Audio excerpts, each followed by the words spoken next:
নমস্কার, সবাইকে জানাই বিজয়া দশমীর শুভেচ্ছা এবং ভালোবাসা। আজ আমরা নতুন বাঙালি স্পেশাল চিকেন কষা নিয়ে এসেছি। প্রথমে 500 গ্রাম চিকেন, তাতে রসুন, আদা, পেঁয়াজ, টমেটো ইত্যাদিকে দিয়ে ভালোভাবে একটি মিশ্রণ বানিয়ে নেব।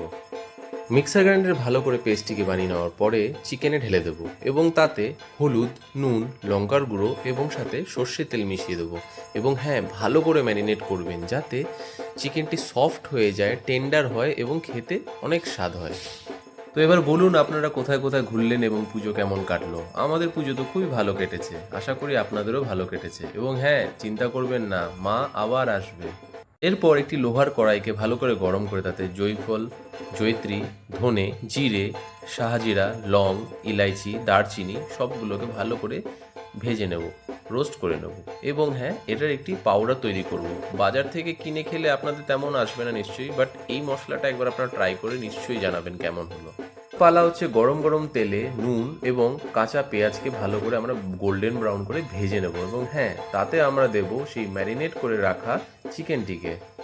ম্যারিনেটেড চিকেনটিকে দিয়ে দেওয়ার পর এবার ভালো করে কষতে হবে। যত কষবেন তত তার স্বাদ, তার কালার ভালো হবে। আপনারা রিকোয়েস্ট করেছিলেন চিকেন কষা নিয়ে আসার জন্য, তো আমরা নিয়ে এসেছি। এবার আপনাদের দায়িত্ব হচ্ছে ভিডিওটিকে লাইক করা, সাবস্ক্রাইব করা এবং ফলো করা। এরপর তাতে আমরা জল দিয়ে সেই বানিয়ে রাখা ভাজা গুঁড়ো মশলাটিকে দিয়ে দেব।